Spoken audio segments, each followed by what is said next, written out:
მნიშვნელოვანი კაცივით გადაჰყურებს ამ წარმტაც მხარეს.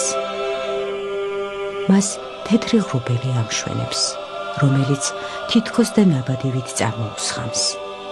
კავკასიონი. სწორედ აქ, ამ ადგილას, სოფელ ბაზისუბნიდან 6 კილომეტრის დაშორებით, უღრან ტყეში ჩვენს წინაპარს სანაგირას ღვთისმშობლის სახელობის ტაძარი მე-10 საუკუნეში აღუმართავს. იგი როგორც ქართული არქიტექტურის ერთ-ერთი თვალსაჩინო ნიმუში, საქართველოს მართლმადიდებლური სამოციქულო ეკლესიის უძველეს ჭერმის ეპარქიაში მდებარეობდა, რომელიც წარმოადგენდა მე-13 საუკუნეებში მნიშვნელოვან კულტურულ რელიგიურ კერას. ამჟამად იგი გურჯაანის და ველის ციხის ეპარქიაში შედის.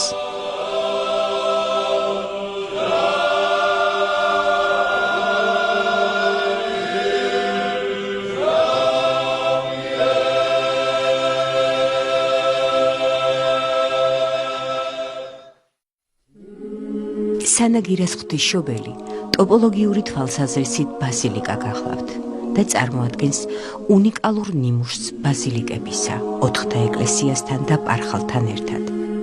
ეს არის კახეთის არქიტექტურის ერთ-ერთი თვალსაჩინო ნიმუში, რომელიც რიგი ნიშნებით გამორჩეულია ზოგადად ქართული ხუროთმოძღვრების განვითარების ისტორიაში. კერძოდ, ეს არის უნიკალური შეხამება აგურის, შირიმის და რიყის ქვისა. აი ამ სამ განსხვავებული მასალის ერთ მხატვრულ ორგანიზმში გამოყენება და თანაც მისი ორიგინალური გააზრება ამ ტაძარს სრულიად უნიკალურ სახეს ანიჭებს.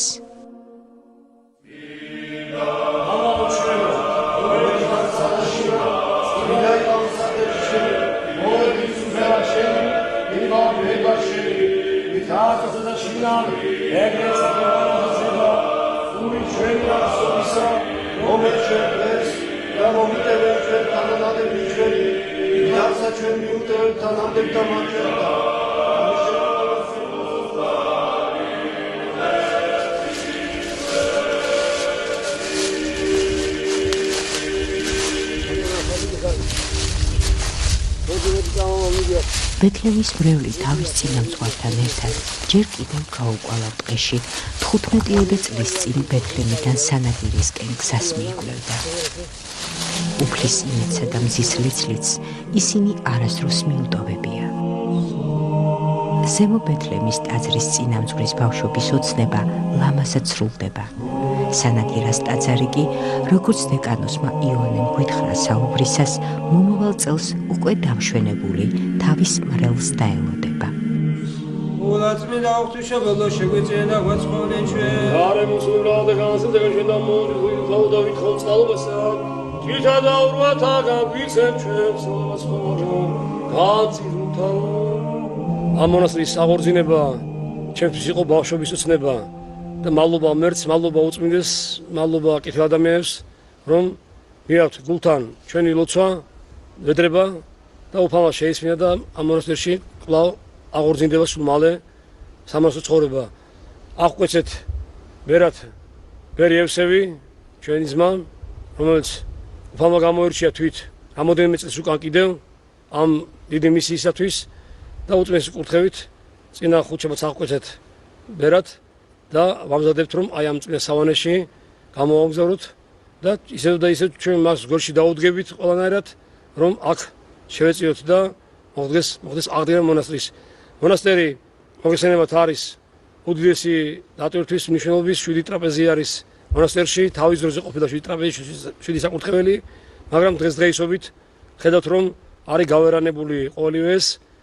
რამოდენიმე წლის უკან მოხდა შეწევნა, რომ დროებითი გადახურვა გაკეთდა ტაძრის, რომ არ მოხდეს მისი დარღვევა და შემდგომ გზა იყო მიუვალი ტყეში, მრევლი დავდივართ, ფაქტიურად 8 ჯერ ჩავატარეთ ღამისევა უწმინდესის კურთხევით, გავკაფეთ გზა ბეთლემიდან სანაგირემდის.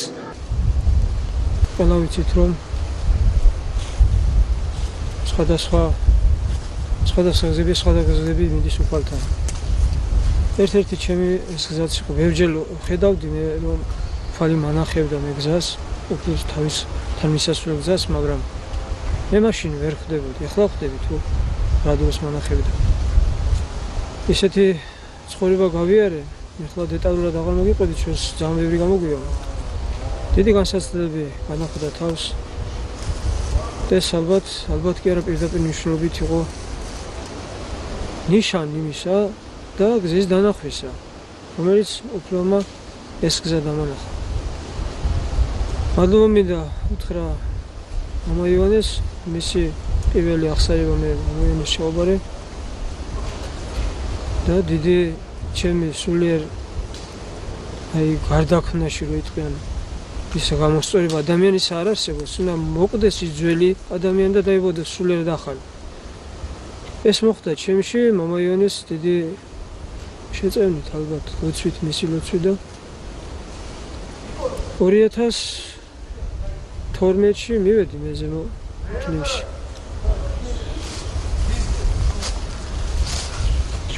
იქ ვიყავი პატრიარქის კურთხევით, ვიყავი მორჩილად.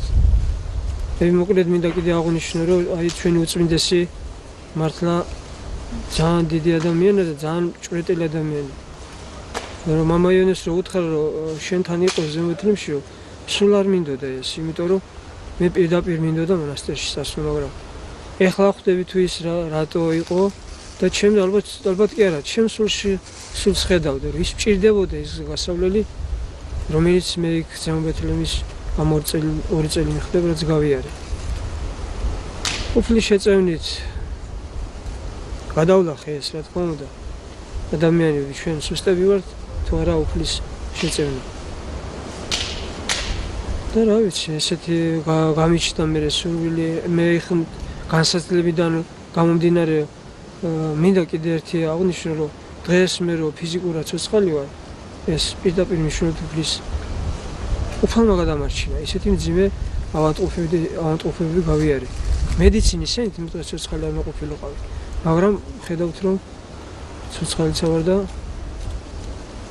ეს გზას მინდა რომ გავყვე. ყველას თავი ჯვარი აქვს. რა თქმა უნდა, ყველა ვერ იქნება მონასტერში, ყველა ვერ იქნება ერთში. ჩემი გზაც ალბათ ეს იყო და ამ ფორმით მინდა მადლობდე უფალს და ამ ფორმით მინდა ვემსახურე უფალს.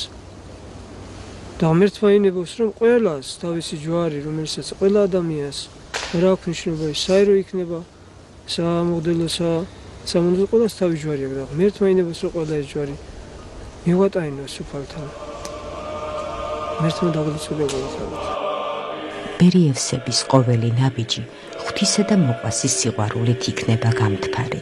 საქართველოს სიძლიერე მონასტრების ძმათა ლოცვებს ეფუძნებოდა და ამიტომაც იყო უძლეველი. ბრძანებს მანგლელი მიტროპოლიტი ანანია. ამ ურთულეს და ძნელ გზას შემდგარ მამა ევსებს უფლის წყალობა და შემწეობა არ მოკლებოდეს და მასთან მისული თითოეული მრევლისთვის თავისი ლოცვა კურთხევით უფლისკენ მიმავალი გზის პოვნაში შეწეოდეს.